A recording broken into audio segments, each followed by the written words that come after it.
Telinga kebanyakan dengar maksiat, ketutup dari yang baik-baik. Jadi nutup semuanya itu, sulit diingatkan.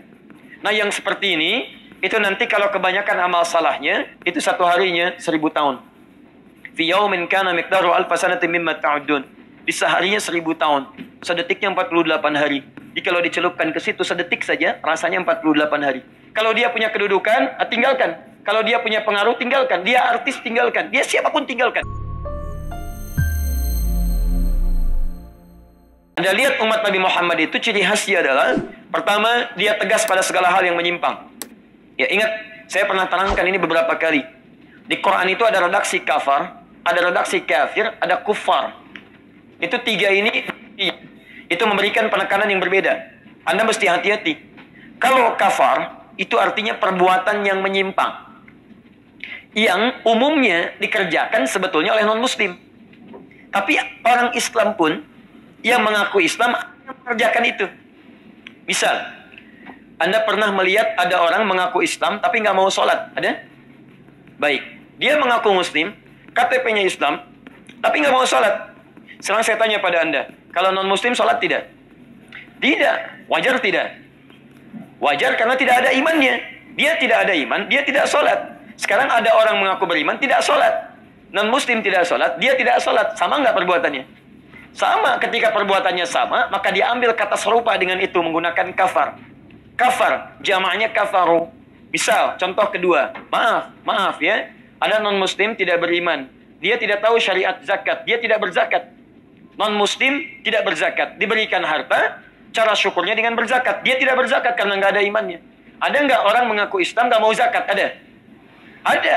Dari sejak zaman dulu sudah ada. Zaman Abu Bakar bahkan ada. Lebih meluas lagi. Maaf, ketika dia tidak mau bersyukur dengan hartanya, tidak mau berzakat, tidak mau infak, itu kafar. Kafar, dia tidak keluar dari Islam. Cuman perbuatannya mirip-mirip orang kafir. Dan dosanya luar biasa. Quran surah ke-14 ayat ke-7. La in syakartum la azidannakum wa la in kafartum. Kalau Anda syukur, kami tambah.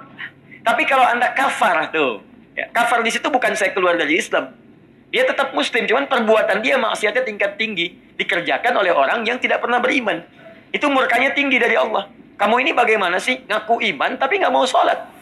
Iman tapi nggak mau zakat. Bahkan ada orang yang saat diingatkan susahnya luar biasa. Quran surah kedua Al-Baqarah ayat yang ke-6. Innal ladzina kafaru, paling kanan sebelah atas. Innal ladzina kafaru sawa'un 'alaihim anzartahum am lam tunzirhum la. Ada yang susah. Bahkan ada yang telinganya kayak kena sumbatan. Quran surah ke-6 ayat 25. Wa fi adhanihim waqra. Telinganya kayak kena sumbatan. Kebanyakan dengar yang haram. Awas kalau antum kebanyakan dengar maksiat, musik yang tidak jelas, ya, dengar-dengar yang tidak baik dan sebagainya, itu telinga ketutup dari yang baik-baik. Makanya kalau dengar konser cepat itu. Ya, konser di Senayan, bayar pun dikeluarkan ratusan ribu bahkan jutaan. Masya Allah, taklim, pengumuman disampaikan, bahkan dari sejak azan gratis, snacknya ada, minumannya ada, ustaz datang sendiri, nulis sendiri, bagi buku gratis, pusat gratis, nggak datang. Luar biasa, gitu ya. Nah, ini wafi adhanihim waqra, telinga ada sumbatan, susah. Sama, antum kebanyakan lihat yang tidak baik tuh. Awas, wa ala absarihim ghishawah, mata ada penghalang di situ. Ya, Quran surah ke-2 ayat ke-7. Khatamallahu ala qulubihim wa ala absarihim ghishawah. Jadi kalau sudah kebanyakan lihat maksiat, itu mata ketutup dari yang baik-baik.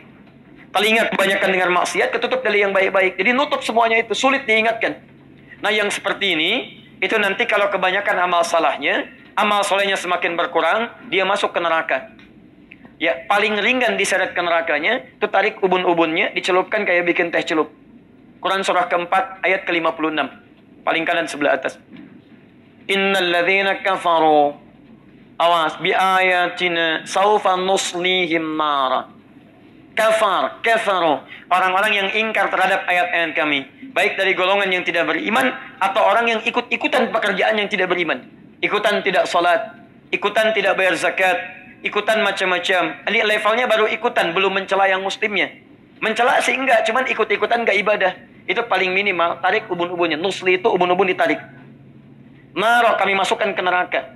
Dan kalimat nusli itu bukan sekedar dimasukkan, tapi tarik ubun-ubun kayak dicelupkan. Bikin teh celup, pernah bikin? Ya, kan teh celup itu dibikinkan begini. Masuk, angkat, angkat, kan? Baik ya, digoyang-goyang dikit kan? Kemudian dinaikkan lagi. Nah itu begitu. Jadi begitu dicelupkan, kullama nadijat juluduhum, begitu dicelupkan hancur semua tubuh dan kulitnya. Kenapa disebutkan kulit? Karena kulit indera perasa yang paling peka. Ya, jadi kalau hancur semua hancur tubuh. Tapi badalnahum juludan ghairaha, diangkat lagi, sembuh lagi semua. Kulitnya ditumbuhkan lagi baru. Ya, kalau nggak percaya silakan aja nanti lihat ya. Lihat aja, lihat, jangan dirasakan, lihat nanti lihat ya. Awas, jangan ikutan, itu disampaikan untuk kita hindari, bukan dicita-citakan. Jelas ya? Jadi begitu diangkat, sembuh lagi, celupkan lagi. Itu satu harinya 1000 tahun. Fi yaumin kana miqdaru alfa sanatin mimma ta'udun. Di seharinya 1000 tahun. Sedetiknya 48 hari. Jadi kalau dicelupkan ke situ sedetik saja, rasanya 48 hari. Silahkan kalau mau coba gitu kan. Tapi kita diinfokan untuk kita hindari, bukan untuk dicita-citakan. Nah, kalau kemudian dia non-muslim, belum beriman, dan kita doakan supaya beriman pada Allah Subhanahu wa Ta'ala, kita dakwahi dengan kelembutan, kita tampilkan akhlak yang mulia, nah itu orangnya disebut dengan kafir namanya. Kafir. Makanya hati-hati menyebutkan kata kafir. Ya, kafir itu tidak beriman, non-muslim orangnya. Sifatnya pada umumnya, ada yang disebut di Quran, dia tidak, melukai, tidak menyerang, cuman kadang-kadang suka ngajak-ngajak. Ya, kafir. Jamaknya kafirun.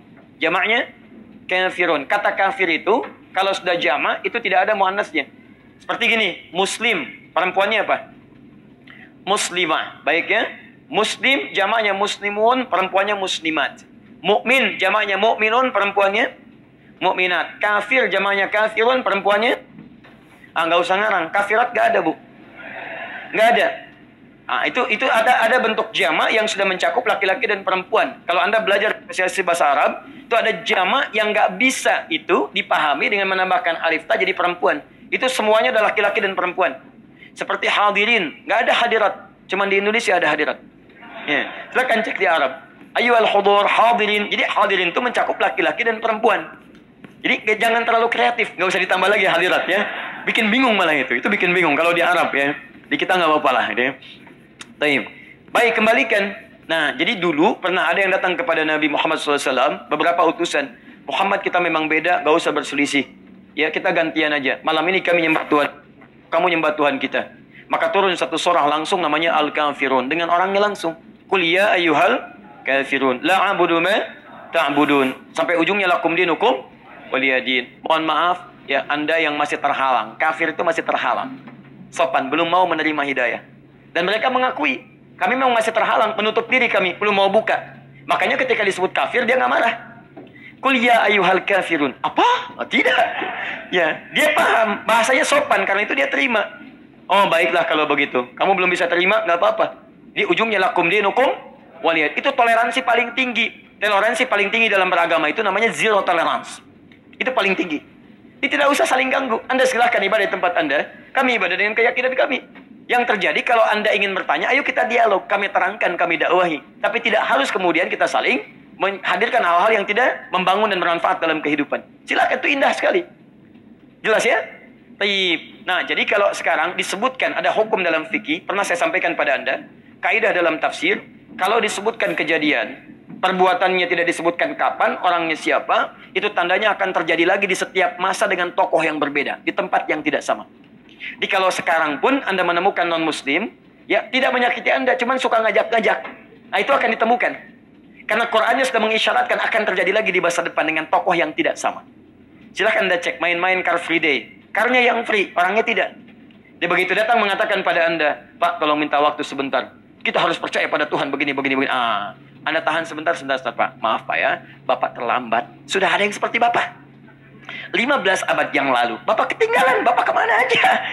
Tahukah Bapak ketika dia datang turun surah Al-Kafirun? Maknanya begini Pak, jadi kita saling menghormati dalam kepercayaan. Tuhan yang benar itu adalah Allah Subhanahu wa Ta'ala. Kalau Bapak ingin ikut menyembah Allah, silahkan Pak. Itu Tuhan hanya satu, Tuhannya tidak banyak, dan itu tidak dilahirkan dan tidak melahirkan. Dan Allah Subhanahu wa Ta'ala punya sifat-sifat kemuliaan yang tidak dimiliki dari Tuhan-Tuhan yang dipertuhankan. Bapak yakin, silahkan Bapak ikuti. Tidak yakin, lakum dinukum waliyadin. Kita yang dakwahi dia.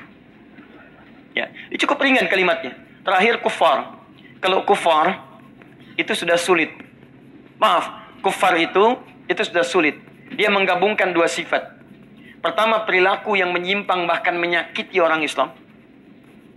Yang kedua, hati-hati, memang orangnya yang sudah berniat menyerang orang-orang Islam. Maka pada yang seperti itu berlaku kalimat Quran menggunakan kata syiddah. Asyidda'u 'alal kuffar. Pada yang seperti ini Anda mesti tegas. Jadi kalau ada perbuatan, budaya, misal, mohon maaf, perilaku-perilaku yang menyimpang dari Islam, bahkan cenderung misalnya menyerang nilai-nilai Islam dan sebagainya, Anda tinggalkan. Tegas. Apapun itu. Dan itu diatur jelas sekali di Quran. Saya beri contoh begini. Saya beri contoh, misal, kalau serangannya berupa olok-olok terhadap ayat, atau mengingkari ayat, atau mengambil ayat-ayat Quran untuk membenarkan statement yang menyimpang, maka kaidahnya selesai. Tidak perlu membuang banyak waktu untuk mencelanya. Kaidah Quran itu sangat indah sekali. Quran surah keempat ayat 140. Misal yang sedang ramai kemarin, LGBT itu adalah fitrah yang disebutkan dalam Al-Quran. Ya, surahnya surah An-Nur ayat ke-30 misalnya kan. Padahal nggak ada di ayatnya dia, misal gitu kan. Dia tampilkan yang demikian. Nah, hal yang semacam itu sebetulnya orang ini terlambat juga, Pak Bu. Terlambat sebetulnya, lambat lahir, kan? Dan lambat memberikan statement dan terlampau ketinggalan. Persoalan LGBT, homoseksual, lesbian itu sudah tuntas dibahas sejak dulu.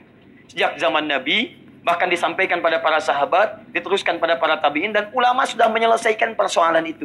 Dan paling unik, Anda buka kitab-kitab tafsir. Silahkan cek. Ya, ketika membahas persoalan di ayat 31 An-Nur, yang katanya dicatut untuk menerangkan bahwa ini kecenderungan LGBT, itu kalimat ulil irbah, ghairi ulil irbah. Ya, irbah di situ diambil oleh orang-orang sekarang untuk menafsirkan dan menguatkan statement mereka. Padahal kalimatnya sudah tuntas. Silakan Anda lihat, nggak ada hubungan dengan itu. Bahkan kalimat irbah itu ditafsirkan. Ibnu Abbas menyampaikan, ini orang mughaffal, alladzi laisa lahu syahwat. Orang ini memang orang yang sudah, mohon maaf ya, terganggu keadaan dirinya, sudah nggak punya syahwat lagi. Jadi udah nggak ada syahwat, mau laki-laki mau perempuan, udah nggak ada sama sekali. Yang kedua kata Mujahid, wal ablah.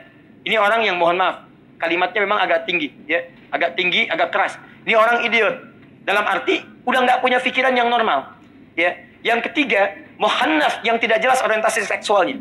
Di irba itu cuma 3 pilihan. Ya, pilihan pertama, maaf, orang yang terganggu keadaan dirinya. Pilihan kedua, orang yang mohon maaf punya kecenderungan seksual yang tidak jelas. Yang ketiga, tidak punya orientasi seksual. Itu saja sebetulnya. Jadi kalau orang LGBT mengambil ayat ini untuk menguatkan pendapat mereka, memang mereka satu di antara 3 itu. Ya, kalau tidak idiot, ya, orientasi seksual yang tidak jelas, dan memang sudah tidak paham dalam kehidupan. Jadi orang-orang semacam ini, maaf kalau memberikan statement-statement, kata Quran nggak perlu dicela. Ingat pesan saya, mencela yang sudah tercela itu buang-buang waktu. Ya, yang ada, kata Quran, ini poinnya. Saya mohon maaf lompatnya terlampau jauh, tapi kadang-kadang penting kita bahas yang semacam ini. Perhatikan baik-baik. وَقَدْ نَزَّلَ عَلَيْكُمْ فِي الْكِتَابِ. Telah tetap ketentuan dalam Al-Quran. أَنْ إِذَا سَمِعْتُمْ آيَاتِ اللَّهِ. Kalau Anda pernah mendengar ayat-ayat Allah, yukfaru biha, diingkari, ditolak. Wa yustahzau biha, atau minimal diolok-olok. Dijadi bahan olok-olokan, atau diingkari, dipalingkan ayatnya. Kalimat Quran cuma satu aja, nggak banyak. Fala taqudu mahum. Udah, jangan sertai mereka. Sebetulnya nggak usah diviralkan. Kalau diviralkan, makin ramai dibahas. Nggak usah, sudah. Boikot aja pernyataannya. Kalau orangnya bicara, sudah nggak usah ditanggapi. Tanggapi, tinggal cantumkan ayatnya saja. Cantumkan yang baik-baiknya. Allah meminta ini, melarang ini. Selesai. Nggak usah dibahas yang seperti itu. Semakin diviralkan, semakin ramai jadi perbincangan. Kalimat Quran jelas, fala taqmudu ma'akum. Taqmudu itu jangan sertai, jangan dengar. Kalau ceramah jangan didengar. Kalau baca buku jangan dibeli. Kalau ada tayangan TV jangan dilihat. Boikot semuanya. Sudah. Kalau didukung, siapa yang dukung? Tinggalkan orang-orang itu. Kalau dia punya partai, tinggalkan partainya. Ini jelas, jelas sekali. Saya tidak berbicara masalah-masalah politik, tapi jelas. Kalau dia punya kedudukan, tinggalkan. Kalau dia punya pengaruh, tinggalkan. Dia artis, tinggalkan. Dia siapapun, tinggalkan. Sehingga ketika kita acuhkan dia, sebetulnya buat shock terapi, hatta yakhudu fi haditsin ghairi. Kata Allah, ini bukan sekedar ingin menghukum mereka, bukan. Tapi menyadarkan mereka bahwa perbuatan Anda salah. Nanti kalau mereka mau kembali, kata-katanya baik, kembali lagi jadi baik lagi, baru kemudian kita datangi lagi dalam kebaikan-kebaikan. Dengar lagi, kawan lagi. Ini sebetulnya kasih sayang Allah kepada mereka untuk berubah, itu poinnya. Indah Islam itu. Tapi kalau Anda kemudian bahas keramaiannya, Anda kemudian hadirkan lagi, jadikan simposium, innakum idzam mithluhum. Lama-lama Anda bisa simpati paling minimal. LGBT tiba-tiba menangis dan sebagainya. Ngapain? Gak ada kerjaan gitu. Gak ada kerjaan. Ini sudah cukup, jangan dicela, mencela yang sudah tercela, tidak ada faidah di situ. Tinggalkan itu, jangan banyak dibully, cukup antum tinggalkan, hadirkan yang baik-baik. Sekarang kita butuh upload yang baik-baik. Kalau yang upload yang baik tidak diupload, yang mulia tidak pernah ditampilkan, nanti yang jelek-jelek banyak yang muncul. Ya, dan kita mesti evaluasi diri. Kenapa yang seperti itu diributkan lagi? Karena kitanya sendiri tidak mendalami itu. Antum silahkan cek. Coba ya, antum merenung baik-baik. Dulu kita itu nggak terlampau repot untuk berselisih satu dengan yang lainnya. Kenapa orang sekarang banyak yang rame? Masalah kudut sudah tuntas 15 abad yang lalu. Sekarang kok pada ribut lagi? Masalah bismillah sudah tuntas, sekarang pada ribut lagi. Masalah ini sudah tuntas, ribut lagi. Persoalan terbesarnya, barangkali kita sendiri itu jarang mengaji referensi diri kita. Kita sendiri jarang baca Al-Quran. Kita sendiri jarang pahami isi Quran. Kita jarang kembali kepada keterangan para ulama. Karena itu jadikan ini sebagai trigger bagi kita untuk kembali membahas nilai-nilai keislaman kita dari sumber yang benar. Dan insya Allah dengan itu ada pertanda kebaikan bagi kita semua insya Allah. Paham ya?